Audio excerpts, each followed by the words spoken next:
Hey folks, I'm Chris and I'm your Commander Mechanic, here with a special breaking news bulletin.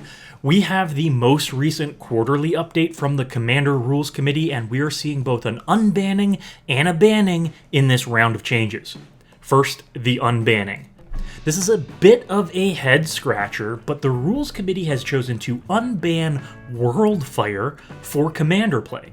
According to the update, which I've linked in the description, Worldfire was originally banned due to the ability to float mana, cast Worldfire, then cast your commander, resulting in a scenario where you have a permanent and no one else does, easily ending the game.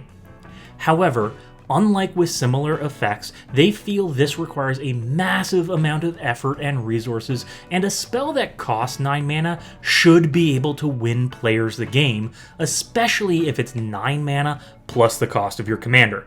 There's a caveat in the Rules Committee's reasoning that clarifies they feel the social contract and Rule 0 will preclude this from being used aggressively in games. But as we've seen in the past, this may be assuming a lot from many players. Personally, I'm of two minds about this announcement. First, I feel that this is a good signal that much more of the Commander ban list may be freed soon. Depending on how this experiment goes, we could be seeing many cards released back into the wild, including my personal favorite, Biorhythm. And that is a good thing. Fewer cards on the banned list is actually healthy for the format, providing they aren't cards that encourage toxic players to create toxic gameplay. Secondly, and unfortunately, I feel Worldfire may be one of those cards that players fire off just to do it, creating a mad scramble to win scenario. This creates a game that essentially isn't Commander anymore and negates everything that was done to this point. Players blind flip cards from the top of their libraries until somebody gets a land and a small creature. That's no longer Commander, that's a crapshoot.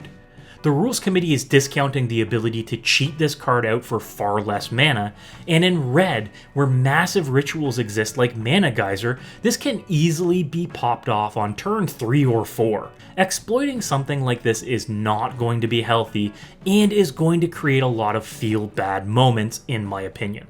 Now, for the banning. Officially, Golos Tireless Pilgrim is banned in Commander. This is another very interesting choice for the Rules Committee, and I'm expecting an April Fool's moment here, but Golos, of all legendaries, has gotten the axe. According to the Rules Committee document, linked in the description, Golos stifled the creativity of 5-color commanders and negated half of its own commander tax, a key aspect to balance in the format. Crushing diversity and providing that much value, land ramp and free spells, severely limited other options for 5-color decks.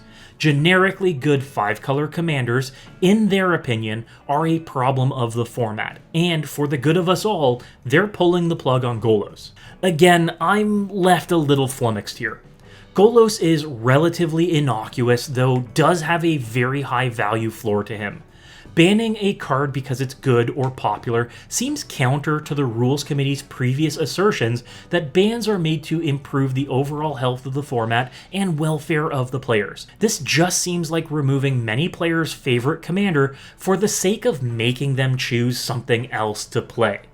While I agree getting to 7 mana and ripping some free spells off the top is good, the Commander Rules Committee confirmed that getting to 7, 8, or 9 mana should be good and should be powerful in justification for their unbanning of Worldfire in this same document.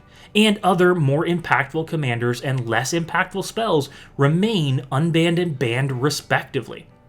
For an example of a low-power Golos list, check out this theme build I did last year around Golos and traveling. This shows that a generic 5-color commander isn't just good from a value perspective, but gives players options to create really fun, flexible decks that can remain thematic rather than good or powerful. Let people express themselves the way that they want.